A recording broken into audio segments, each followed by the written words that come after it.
Cheers. The most dangerous thing that you can do when you're hurting is to abandon yourself just to make the pain stop. Because this is what so many of us were taught to do. The moment we feel rejected, overwhelmed, lonely, angry, afraid, we reach for something that's outside of ourselves to make it go away. We text a person, we over-explain, we shut down, we scroll, we numb, we people please. We call someone and ask them to tell us who we are because in that moment, we have forgotten how to stay with ourselves. But your emotion is not an emergency. It's actually an invitation, bro. It's an invitation to come back home to yourself. And if you're ready to stop abandoning yourself in the moments that you need your own love the most, you can just comment the words, I stay. Because maybe you have spent years believing that you're too emotional. Maybe you've been called sensitive. Maybe you've been told that you overthink. Maybe you've been made to feel like your sadness is inconvenience, your anger is dramatic, your needs are excessive, or your tears make people uncomfortable. After hearing that enough times, you may have started apologizing just for simply being human. You learned to say, I'm fine, when you were not fine. You learned to minimize your own pain just so people wouldn't leave. You learned to hold your anger in because you were afraid of being seen as difficult. You learned to disconnect from yourself because no one taught you how to sit with what you were feeling. But hear me, please hear me. You're not too emotional, bro. You were just never taught to stay with yourself while you feel. When you do not know how to hold your own self through sadness, fear, grief, disappointment, rejection, or loneliness, those emotions come up and then they feel like emergencies. When those feelings feel like emergencies, automatically you're going to look for an escape. It's inevitable. You reach for a person. You reach for a distraction. You reach for a habit. You reach for the same old pattern, even when the pattern has been hurting you. But your emotions are not here to destroy you. They are here to tell you something. Anger may be telling you that a boundary has been crossed. Grief may be showing you how deeply you loved, how much you hoped, and what you deserved, but you didn't receive it. Loneliness may be reminding you that you are craving real connection, not just attention. Anxiety may not be proof that something terrible is about to happen. It may be your body asking for rest, reassurance, support, and a moment to return to the present moment.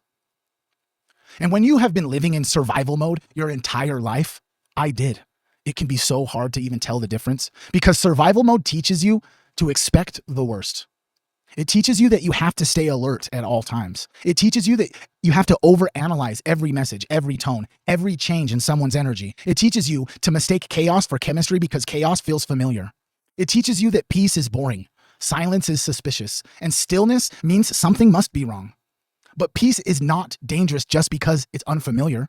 Stillness is not emptiness. A healthy connection is not less meaningful simply because it doesn't make you anxious. A calm life is not a small life. Sometimes a calm life is the first sign that you are finally safe enough to even hear yourself. And that's where real healing begins, bro. Like real healing, not this like fake internet bullshit where people like try to tell you how to heal yourself. Healing does not begin when you become a person who never feels pain.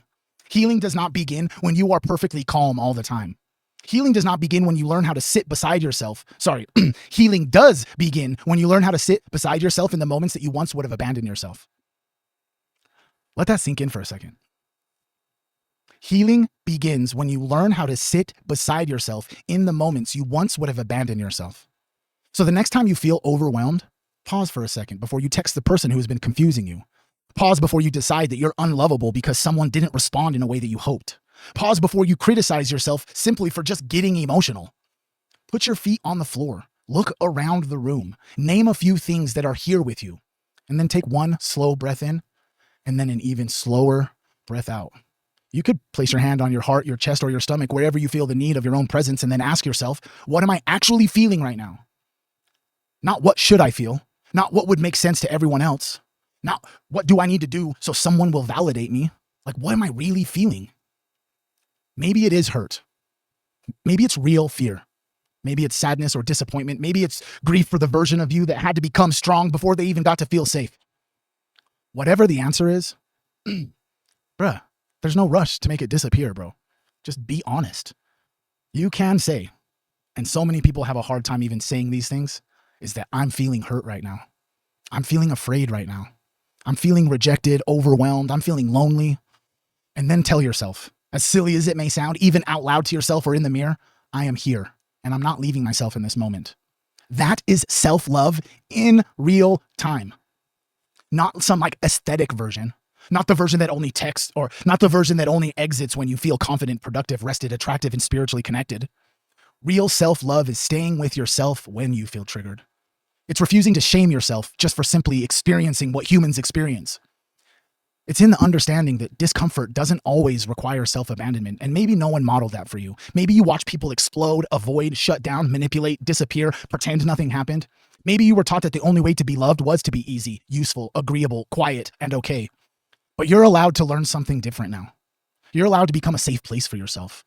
You're allowed to feel anger without becoming cruel. You're allowed to feel sadness without believing that you're going to be sad forever. You're allowed to feel anxiety without allowing anxiety to make every decision for you. You're allowed to want comfort without returning to the people, patterns, or places that require you to abandon yourself.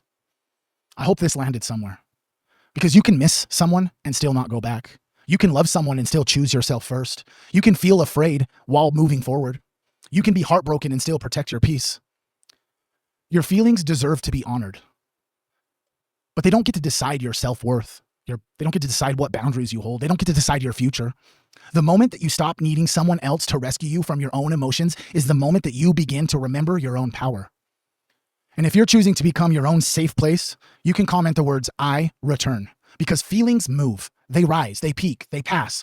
They do not have to solve every feeling. You do not have to solve every feeling. You do not have to turn every feeling into a decision. You don't have to act on every feeling. You can just simply witness them, bro. You can breathe through them.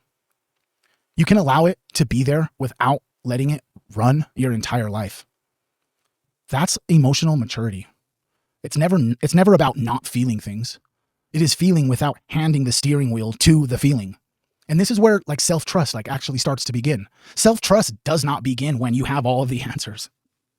It begins when you can learn to have a hard feeling without destroying your life, chasing someone's approval, betraying your own needs, or making a decision that you know you're going to regret tomorrow. Every time you stay with yourself, you create evidence to trust yourself. Evidence that you can hold yourself. Evidence that you can survive uncertainty. Evidence that you don't need to run from your own heart. And eventually, you stop needing every other person to tell you what is true for you, because you have become someone who listens on the inside. Someone who knows how to pause.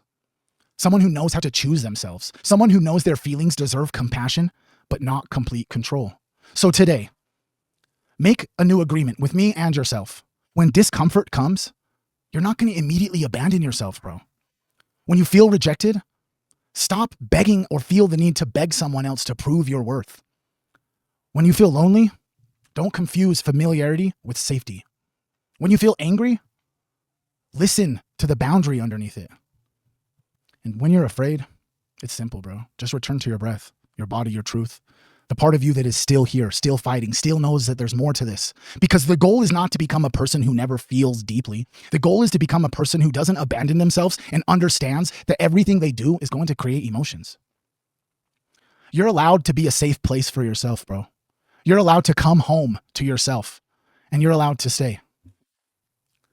I love you, Team Human.